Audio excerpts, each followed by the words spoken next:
What's up, party people? Big Swarzarelli in the house. Actually, I'm outside enjoying a little weather before it gets too hot. Today, I'm going to be taking a look at a segment by Looper. Looper is an YouTube channel, and they do a whole bunch of stuff. I'm going to leave the link to this clip we're going to watch in the description below. But what it's called the untold truth of To Catch a Predator. So I think they're gonna try to make it look bad, or maybe they're gonna weigh the pros and cons. Not sure. Um, but I mean, even if it was just like something for them to make money and get ratings, I mean, they got a lot of punks off the streets, man. Like, what if one of these dudes that they tricked, that could have been the dude that have been talking to your son or daughter online and tried to fuck him. You know what I'm saying? Like, so, I mean, I've heard arguments of people saying, "Oh, they bringing these people in our neighborhood," and I mean, they're bringing them in the neighborhood, but they're leaving with police. You know what I'm saying? It's not like they're taking them over, bringing them to your house. It's a trap. You gotta set a trap. So let's just see what these looper fools are gonna say. I know I'm gonna get annoyed because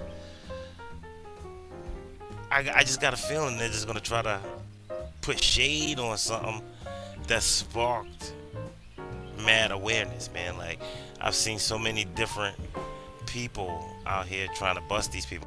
Some of them aren't doing it the right way, I will admit that, but some of them are doing it the right way.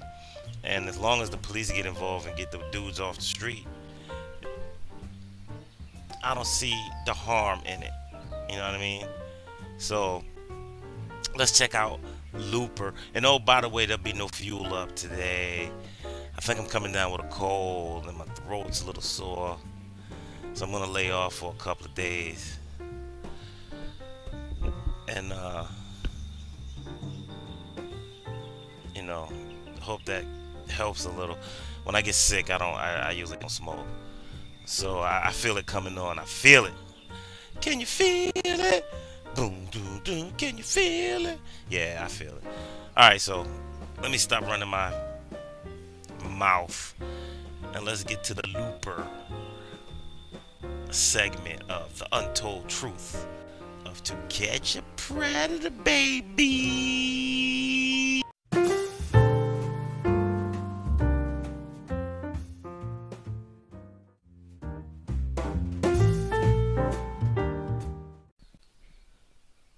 All right, party people. Let's see what Looper. I keep looking over here because there's like bugs everywhere around here, man. I hate the South, man. It's just too many bugs. Too many bugs, man, and people are too nosy. I've been sitting here and people almost crash driving by, rubbernecking, looking at me, trying to figure out what I'm doing sitting over here.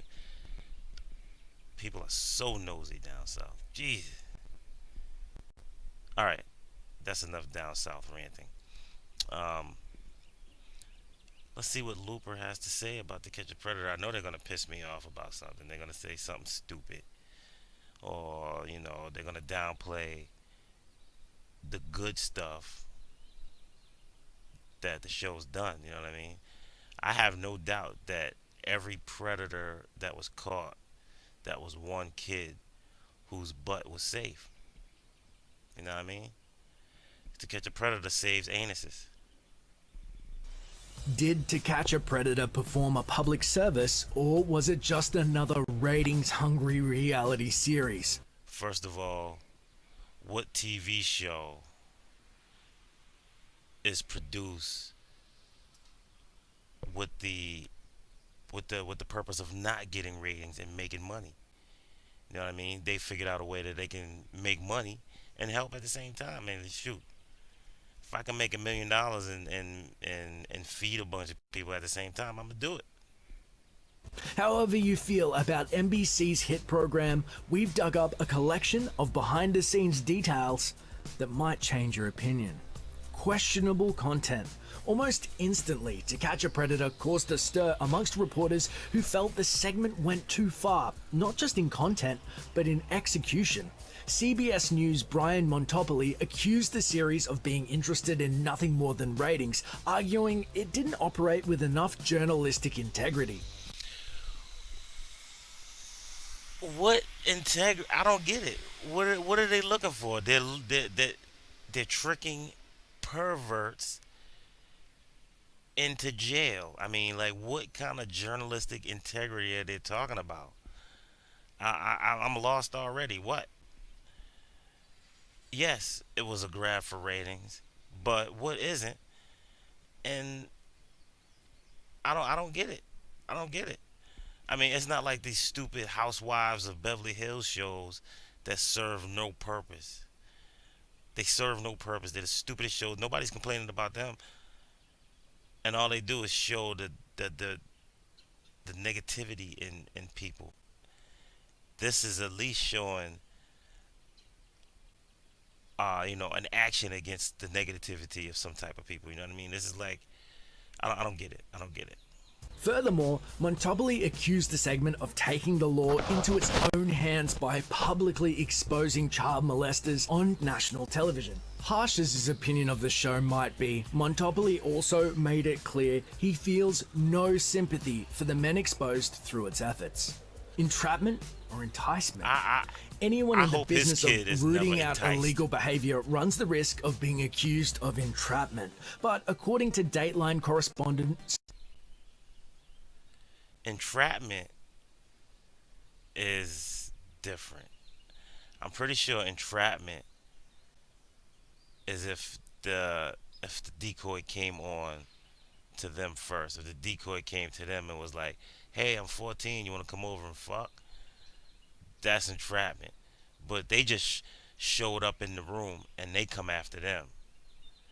That's not entrapment. That's more like a crime of opportunity.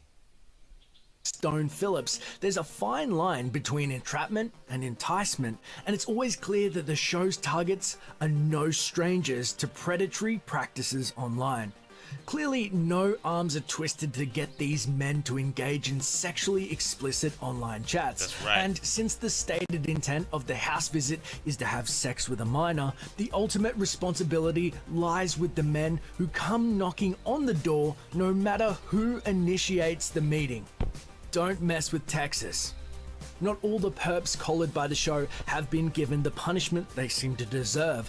After the segment nabbed 24 men in Murphy, Texas, the local district attorney refused to prosecute the cases, claiming the amateur involvement of Perverted Justice, the foundation that teamed with NBC to create To Catch a Predator, tainted them.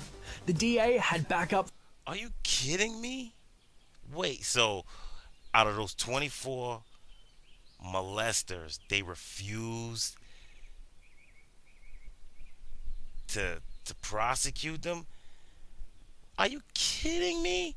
If that was some person they found with a nickel bag of weed in their pocket, they would fucking try to send them to the fucking jailhouse. But yeah, I didn't know that. I did not know that they did not prosecute those people from Murphy, Texas, man. That is crazy. I really hope I hope the prosecutors don't have kids.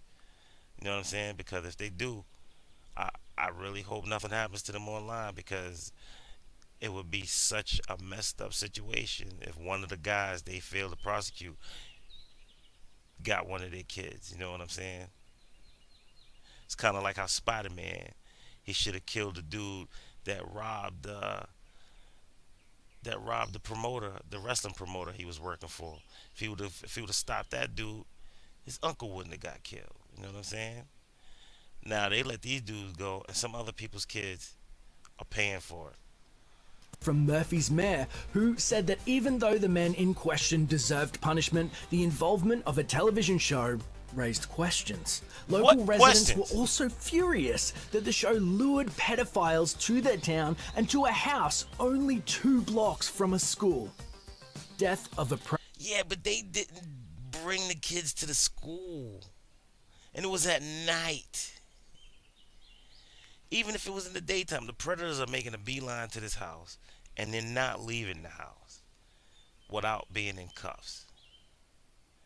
So what's the problem? You know what I mean? If there was a house in my neighborhood and they needed to lure uh, a terrorist or something there to catch his ass, hey, if you could do it without nobody getting hurt, let's go for it. Predator. The negative reaction to the show in Murphy, Texas was largely caused by the suicide of Lewis Conrad. He'd previously been chatting with Perverted Justice and had requested illegal images from someone identifying as a minor, but he didn't actually go to the Predator house. Instead, Dateline waited outside his residence for hours until the SWAT team arrived. As they made entry, they confronted the suspect. I believe he was in the hallway, and he told them he wasn't going to hurt them, and then shot himself in the head. State investigators... You don't go shooting yourself in the head unless you're guilty about something, man. He knows he was guilty about something and couldn't live with the shame. Found child pornography amongst Conrad's possessions, as well as evidence of graphic online chats. His sister, Patricia Conrad, filed a $100 million lawsuit against NBC, claiming her brother's exposure caused him to commit suicide. By 2008, the lawsuit was amicably resolved in a confidential settlement, thrown out of court. A 26-year-old man arrested for trying to have relations with a 13-year-old girl put yet another nail in To Catch a Predator's coffin. When the case went to trial in 2011, the judge threw it out after only 6 days, saying that there was no evidence that the man intended to have relations with a minor. In addition, the judge also accused the segment of entrapment. After the trial, the defendant's mother vowed to sue NBC to reclaim the money spent defending her son. Out of cash. After NBC stopped airing segments of To Catch a Predator, Perverted Justice blew through the 1. People need to realize that sometimes their relatives are fucked. You know what I mean? Just because somebody's your son doesn't mean they're not fucked. And you are letting them go. I mean, I know it's probably hard to see your son go down like that, but yo, that lady doesn't deserve a dime. I hope NBC didn't have to give her shit for her scumbag brother, and I'm glad he's dead. $2 million they'd earned, and they've since become strapped for cash. Though the group is non-profit, group founder Xavier Vaughn reportedly spent the NBC money on himself, his friends, and his website. I did hear he was fucked up too. I mean, there's crooks in all things, but you know, I don't know what to say about that guy. Second thoughts. By 2007, To Catch a Predator had collected a lot of negative press, including heavily critical stories in Rolling Stone and Esquire. Some of Dateline's advertisers expressed misgivings about continuing to support the segment, and as a result, NBC started scaling back production. By August of that year, only 1 segment had been shot, compared to 7 the previous year. NBC claimed it wasn't distancing itself from its controversial hit, but the numbers showed otherwise. Chris Hansen, cheater. Chris Hansen, a 20-year veteran at NBC, was ultimately canned after getting caught red-handed himself. He and a Florida affiliate reporter got a little too close for comfort, which wouldn't normally be a huge problem, but Hansen was married at the time. The network sustained a bit of a black eye during the... Listen, Chris Hansen cheated on his wife. Cheating on your wife is not against the law. Chris Hansen cheated on his wife with an adult. Having sex with an adult is not against the law. With another adult, it's not against the law. So, yeah, maybe Chris Hansen was a little bit of a scumbag for cheating on his wife. But those who say that he is no better than the pedophiles are totally wrong. Totally wrong, man. I can sit in a room with somebody that's cheated on a spouse.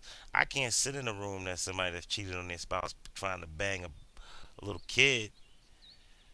It's just crazy. Trying to get that kid anal. And I want to explain something to y'all, man.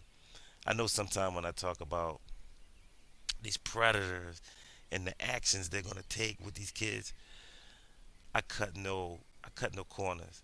If he was coming there, when they asked him, so what brought you here tonight?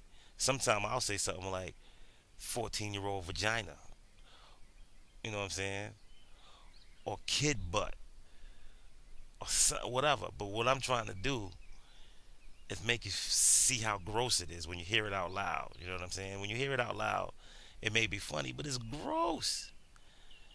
You know what I'm saying? So that's why I say these things, and I'm so blatant about it. Is because I just want you to realize how nasty it is. You know what I'm saying? What brought you here tonight? Well, I jerked off on camera in front of a 12-year-old kid, and I came here to fuck him in the butt. That sounds disgusting. So that's why I do it. But let's get back. Let's get back to the. Let's look at that, man. Somebody just passed, man, and they almost crashed into the tree. Looking at me, man. Down south people, man. Y'all need help. Scandal, and some might say they dropped the ball by not firing him on a segment similar to his own. So you've got a big afternoon planned, huh? Predator Reborn. I ain't got a big afternoon There's something plan, huh? you need to know. I'm Chris Hansen, and you are going to help me catch predators again. In 2015, Chris Hansen launched a Kickstarter campaign to fund a web series called Hanson vs. Predator, with plans to bring it to television later. He claimed viewers were hungry for another investigation, Hell yeah, and we was. he meant to sate that hunger. By May, he'd raised almost $90,000 and started production, with investigations already underway. Hansen hired.